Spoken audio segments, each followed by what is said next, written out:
You're listening to the We Are Libertarians podcast network. Find all of our shows at wearelibertarians.com.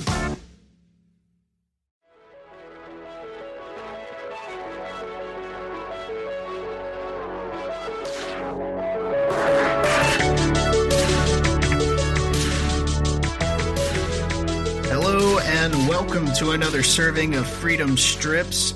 I'm your host, Keaton. I'm joined again by my co-host, Justin. Thanks for coming again, bud. Yep. You ready to dive on in here? Sure am, man. All right, let's get right to it. So, first thing I wanted to get us started off with here, we are in the middle of the longest government shutdown in history. So, ever. This has never happened before. Yeah. Been a lot longer. I think the last record was 21 days, I believe. Yeah, so we're just shattering it so far. There really doesn't seem to be any end in sight, and I'm okay with that. Yeah, as am I. Honestly, I think this is really, other than, so, you know, my heart goes out to the people that are furloughed. Obviously, it sucks not getting a paycheck, not knowing where your money's coming from. It sucks. But on the other hand, it just goes to show you how useless government really is. Yeah, it certainly shines a light onto, you know, what could be done better, and then, you know, it definitely shows us there's a lot of fat to be trimmed when it comes to the government. Oh, God, yes. Yeah, and just the fact that you see, since the government shutdowns happen, I mean, the just mess that people have been making it out to be. Right?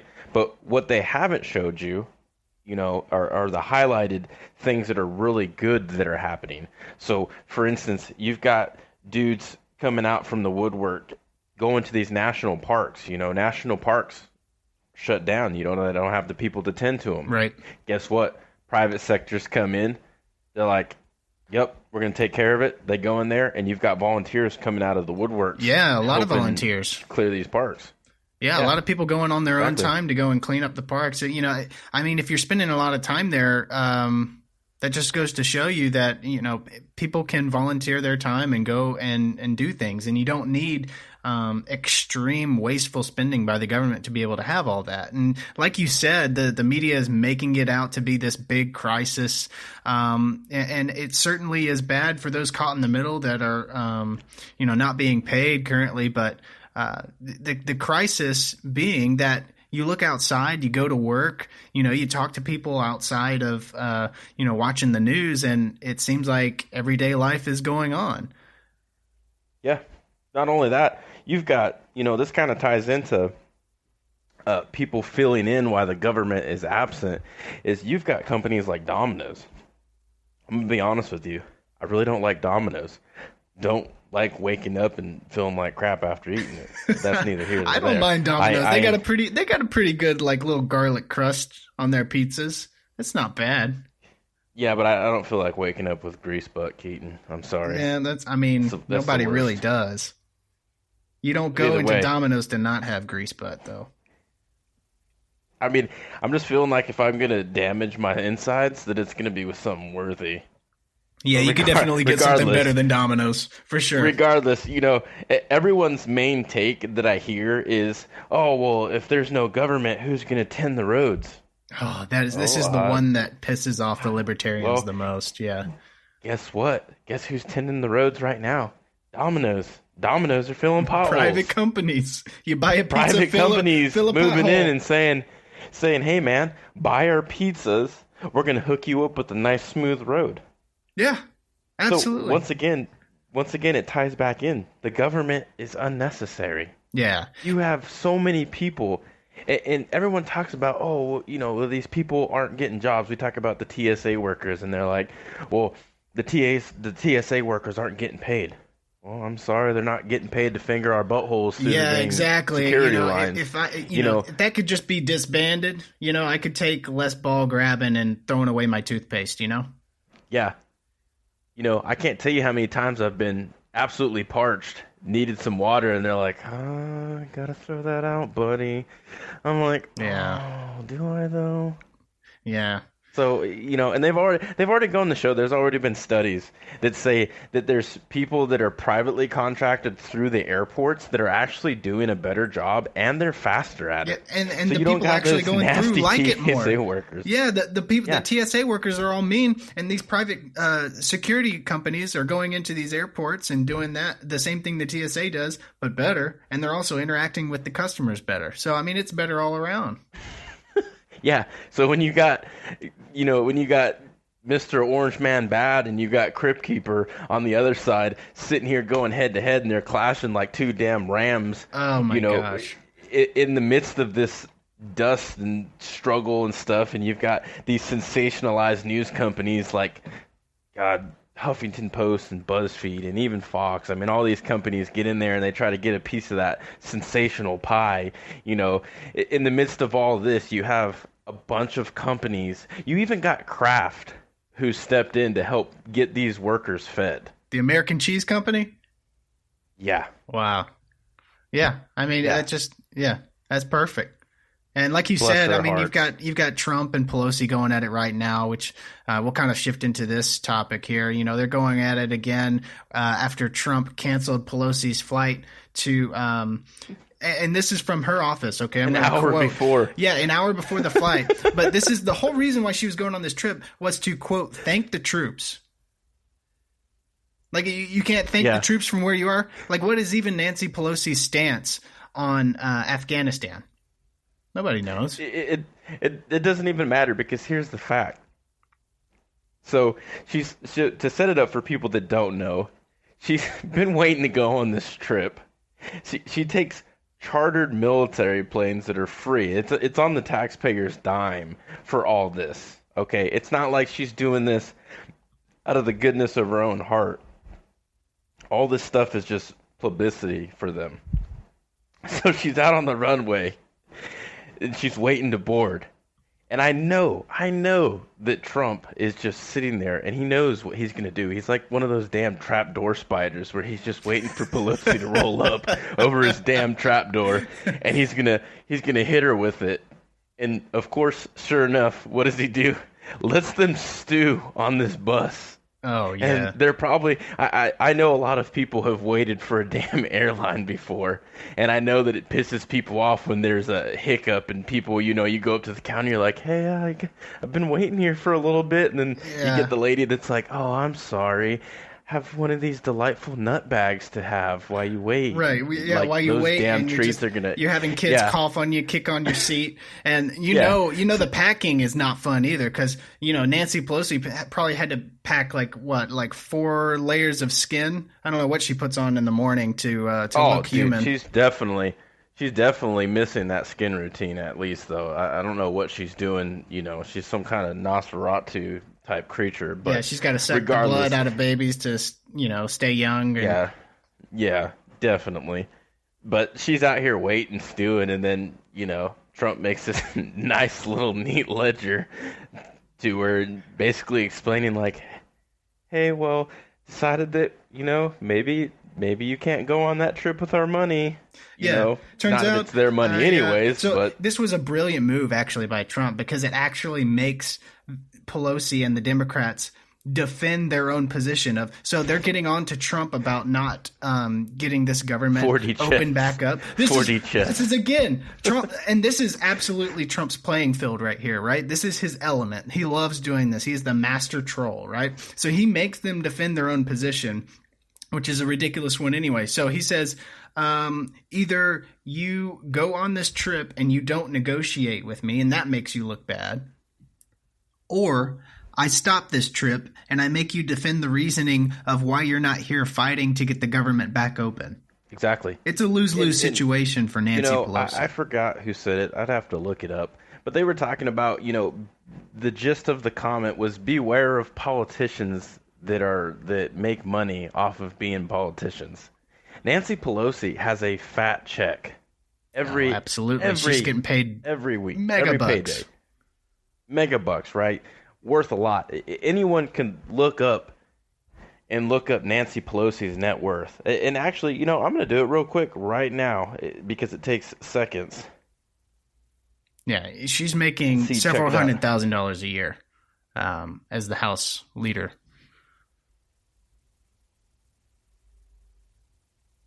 Yeah, millions. Yeah, ridiculous money. So they have her and her husband have a combined net worth of between 58.7 million and 72.1 million. She is a career politician. So, what is she doing to rack up millions? Of course, people are going to go, well, what is her husband doing? Maybe he's the one that's the breadwinner. Nope, don't think so. No, it's just like, it's exactly like when Hillary and Bill Clinton went out of the White House, and they were like, we were dead broke when we left the White House. We only had $1 million. And they actually caught them. Do you know they actually caught them stealing the furniture out of the White House when Bill Clinton left? They were actually taking the furniture out of the White House when they left. They were trying to steal the furniture. Well, it's better than him stealing ladies' dignity. Oh, but, gosh. Yeah, well, that was too late. But to get back on track, Pelosi has a lot of money, right? And so she got Trump told her, hey, listen, you can either get on this plane. I mean, get on your own plane is right. What I meant to say, on your own accord, on your own paycheck, and not the taxpayer dollar, and still go on your trip, or you could just cancel it all together and come back in here and argue with me about this damn wall. Yeah. So now she has poo-poo on her face. Okay, she's going to need wet naps. Yeah, she's going to need some wipies. Yep. So not only did she get bullied on the flight line, she's now refusing to go and visit anybody because she has to pay out of pocket. Yeah.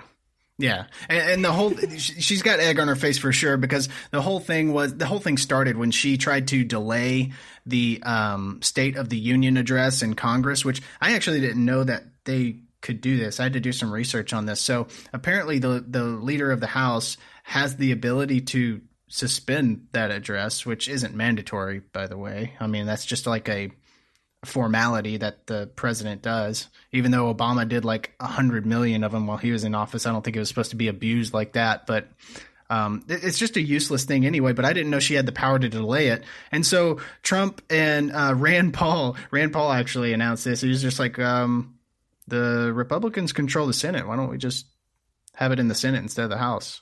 And Trump's like, yes, that's what we'll do. Screw Nancy, Yeah. And of course, in the midst of this, you have outspoken people, mainly celebrities. And I don't understand why there's so many celebrities that have to take part in these discussions, because a lot of them just sound so dumb. They're so disconnected. Oh, they are, but they try to act connected. When you watch these award shows, they're like, what do they nominate as these movies that, were real moving? Oh, you have Moonlight, you have these minorities that are being exalted. And so you have these people going up in these $1 million dresses talking about how the poor people are not being, looked at the correct way, or not being propped up in society the right way while they're drinking champagne and wearing $100,000 tuxedos. Yeah, and let's take Cardi B, for example, okay? Super popular on that side of things in terms of, a lot of young people and even older people just look up to her for whatever reason, But she pretty much goes on here and uses her platform. She tells everyone, if you support Trump, then you should not be receiving a paycheck.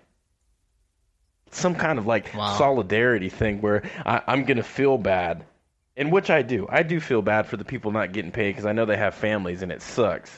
But once again, you, Cardi B, have way more money than I do. And you're still getting paid. Because here's the thing. That's how the world works. That's how the economy works. The world doesn't revolve around a service government. And you get paid. Yeah. It shouldn't revolve around government. I don't think these workers, I feel for them. But, I mean, if you're told you're non-essential, like at this point you should be looking for another job, period. You're told you're not essential and you're not getting paid. Yeah. Not only that, everything has to have two sides. There has to be some kind of balance. So you've got people shitting on, the Republicans and the Libertarians and stuff, saying, how can you guys back Trump and all this other stuff? It's like, most of us are sitting back here and it's like, it's not even really about Trump.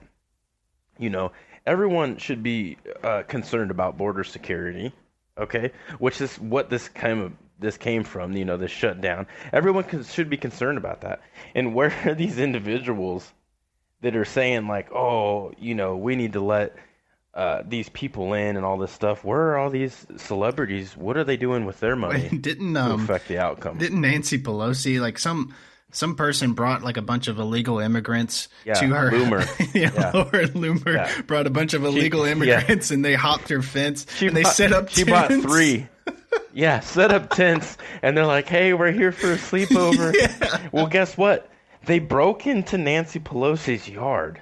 And obviously it was to prove a point, like, hey, your security sucks. Maybe you should do something about it. And not only that, Nancy Pelosi's like, get them the hell out of here. She kicked out the illegal immigrants. Well, now you can kind of understand. And I'm not sitting here advocating for people to go and trash people's stuff. Like, that's obviously not what we're intending. But it's funny when you see people getting a taste of like a small world situation and they're sitting here and it's like, oh, this sucks for me. Well, of course it sucks for you because you're disconnected from the rest of the damn people that have to deal with this stuff. Yeah. It's just, I mean? Everyone's disconnected and it's all about this, and Trump derangement syndrome is a thing. I don't know where that term came from, but it absolutely is a thing. And you can see the brightest brand new example out of this breaking news BuzzFeed article that just released. Oh, God. So, and this is, believe me, like this is a bombshell article that if it were true would completely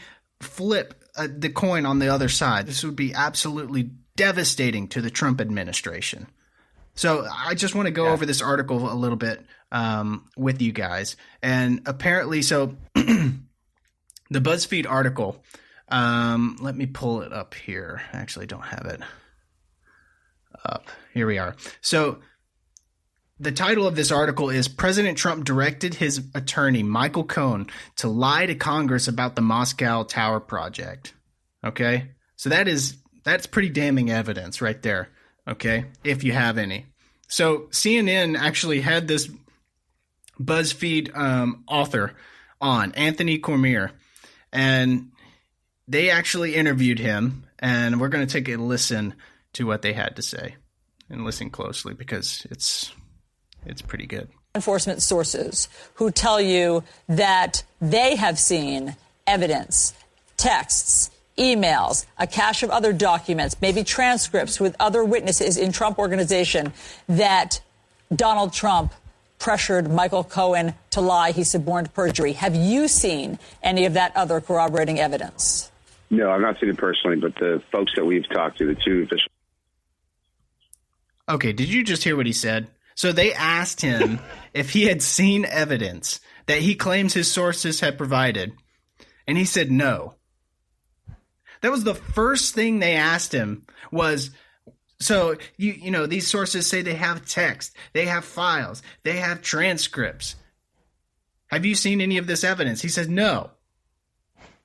His sources are anonymous, by the way, so there's a 0% chance that these fabricated lies can come back to any other person than Anthony. So he's kind of backed into a corner here. It's on him.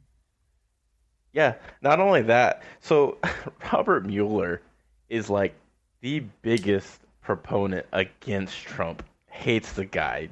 Everyone's been kind of using Mueller as this horse to ride into the sunset on, in hopes that he's going to investigate Donald Trump. And this has been going on for over 2 years now. And he wants to investigate Donald Trump, and he's going to just drill Donald Trump into the ground with this Russia probe stuff. And so let's just say, BuzzFeed drops this article. Mueller's counsel actually gets a hold of BuzzFeed, slaps their proverbial peepees, and says, listen here, guys, that's actually not at all anything. Yeah, straight from Mueller himself. He denied that it ever happened. That was exactly, he said this is completely false. Completely false. So now not only does BuzzFeed, they have 2 decisions at that point, okay? Yeah. So you got 2 choices. You either accept that you look dumb, okay? Or you get super headstrong with it, and you continue to push it and be like, well, Robert Mueller didn't say exactly what was untrue about our story. So Anthony's not done yet. He actually claims his sources are from the FBI or Justice Department, and they have this damning evidence, yet he hasn't seen it himself. Yeah, I think Anthony's being a little sneaky. Yeah, I think he may be a little sneaky snake here. So he's actually imagine being a person inside the FBI or Justice Department who doesn't like Trump and knowing that you can go to any garbage bag journalist who isn't going to substantiate anything that you say and just say that you have this evidence against Trump and that they'll run this story and it will go like wildfire to every media outlet out there and not even have to worry about if it's factual or not. This is just a load of garbage. Yep. So let's actually listen back into this video. We'll run the rest of this video and we'll kind of stop where we need to and we'll listen in. That we've spoken to are fully 100% read in to that aspect of the special counsel's investigation. Can you explain in greater detail the types of evidence that they say they have? What led them to ask Michael Cohen about this?